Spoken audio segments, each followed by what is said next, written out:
Olá pessoal, vamos fazer aqui a aula sobre as execuções de obrigação de fazer e de não fazer, né? Então, esses tipos de obrigação, eles têm um procedimento próprio para cada título que o legislador separou. Então, nós temos três procedimentos.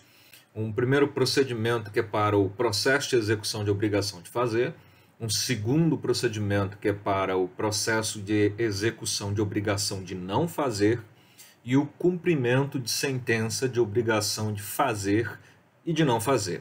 Então vamos falar do primeiro, que é o processo de execução de obrigação de fazer. O processo de execução de obrigação de fazer, ele só serve para título executivo extrajudicial.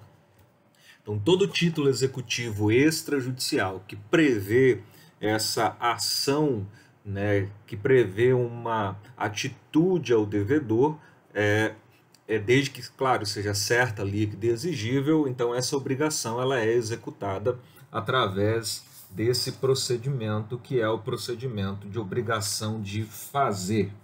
Tá? Então, o procedimento de obrigação para processo de execução de obrigação de fazer, ele está previsto a partir do artigo 814 do Código de Processo Civil. Então, nós vamos ver esse primeiro procedimento que está aí a partir do artigo 814.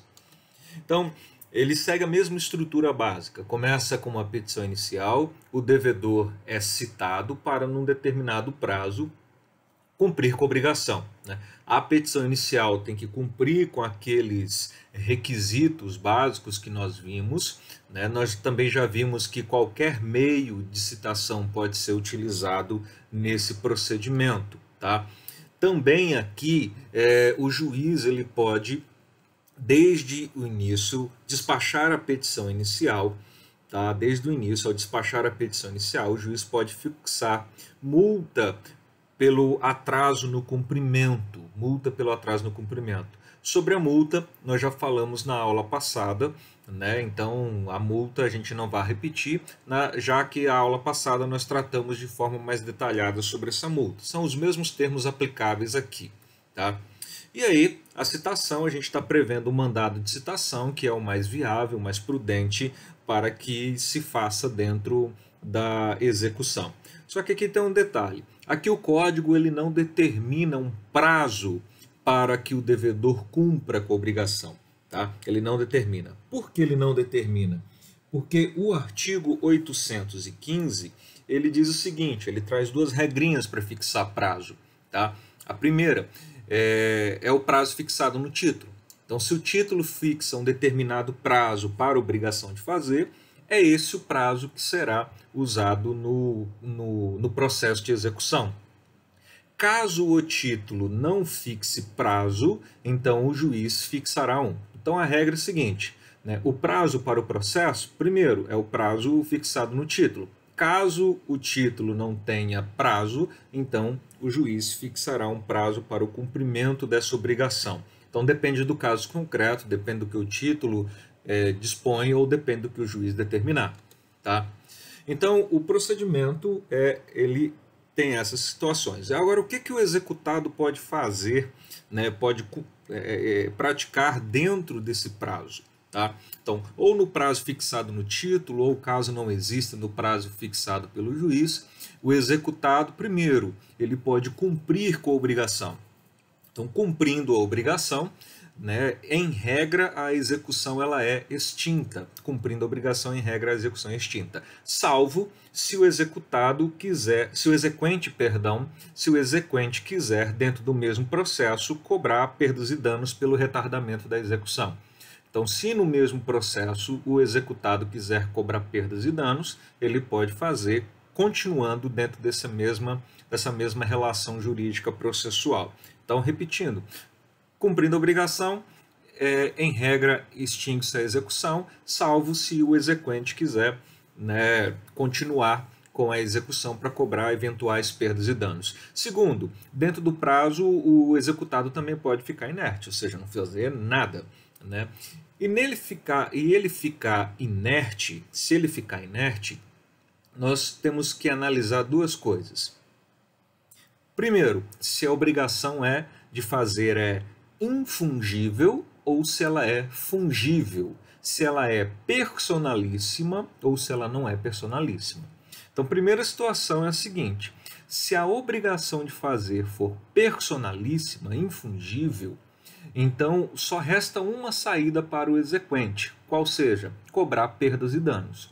Porque se a obrigação é personalíssima, não há outra possibilidade para o exequente a não ser cobrar perdas e danos.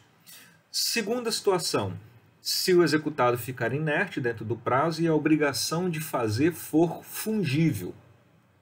No caso de obrigação de fazer fungível, o exequente ele terá duas opções. Quais são essas opções? Primeira, ele pode também cobrar perdas e danos.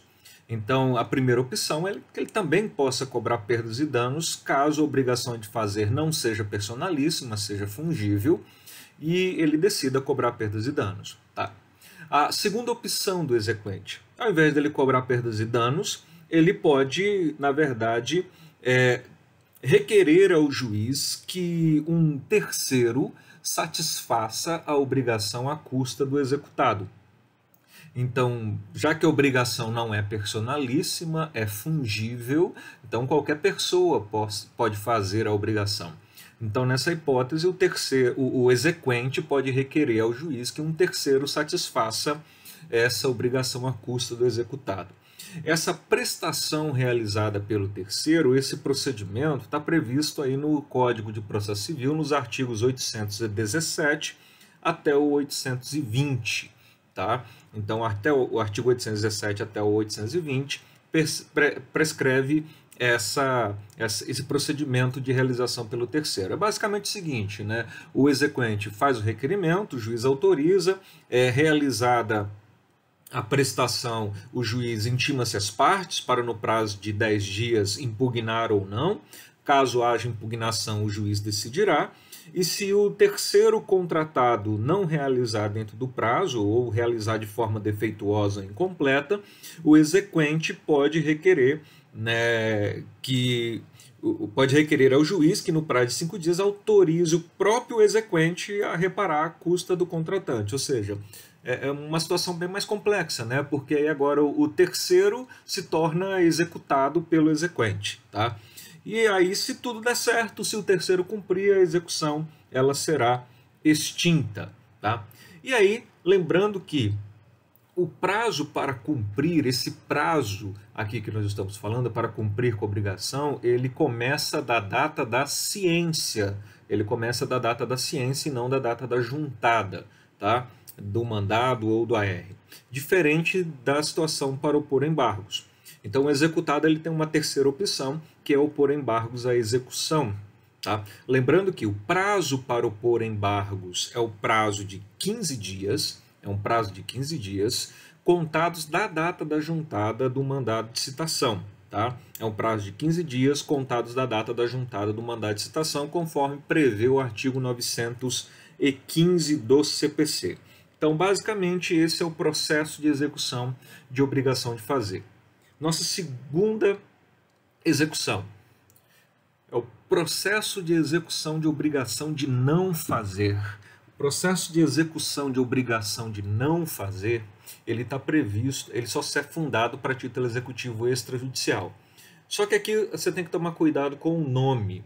Apesar dele se chamar execução de obrigação de não fazer, não é um procedimento preventivo. É um procedimento repressivo.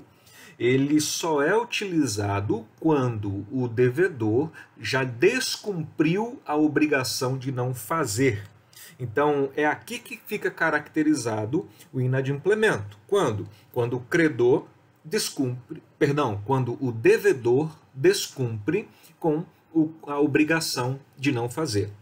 Então, em outras palavras, o que você busca com esse procedimento, na verdade, é o desfazimento do ato praticado pelo devedor, né? Ou aquele ato que ele deveria se abster, foi praticado, e a partir desse momento é que o credor pode ingressar com esse processo para pleitear o desfazimento do ato. Tá? Então, na verdade, o que se exige aqui é a repressão. e não a prevenção. É para desfazer o ato e não para prevenir, né, o descumprimento da obrigação. Então, como funciona esse procedimento? Esse procedimento ele está previsto a partir do artigo 822 e ele segue a mesma estrutura básica. Petição inicial, já que é processo, o executado é citado utilizando-se qualquer das modalidades de citação previstas no Código de Processo Civil e, para um determinado prazo, desfazer o ato, né? Também aqui, o juiz, ao despachar a petição inicial, pode fixar multa pelo atraso, como nós já falamos da multa na aula anterior, né? Todos os detalhes sobre ela a gente não vai voltar, tá? E o mandado de citação, né? Já que a gente presume aqui que o melhor modo é a citação pelo oficial de justiça, tá? Mas qual é esse prazo? Aqui é o prazo fixado pelo juiz, apenas, tá? Aqui é o juiz que fixa o prazo para o desfazimento. Lembrando que o prazo começa da ciência do executado e não da juntada do mandado ou da juntada do AR, tá? É da ciência do mandado. E aí, como se dá, né, dentro desse prazo, o que o executado pode praticar? Quais são as opções, as atitudes? Então, quais são as atitudes do executado? Ele pode, primeiro, dentro do prazo fixado pelo juiz, desfazer o ato, né? Ele desfazendo o ato, em regra, sugere a extinção da execução, salvo se houver perdas e danos que o exequente queira pleitear.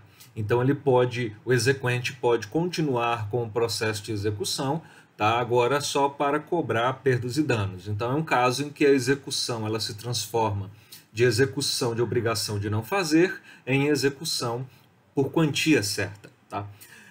No caso, dentro desse prazo, o executado se recusando ou não fizer nada, ficar inerte, no caso de mora, né?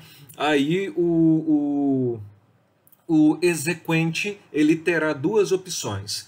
Primeira opção, né, é que o desfazimento ele é possível ou se ele é impossível.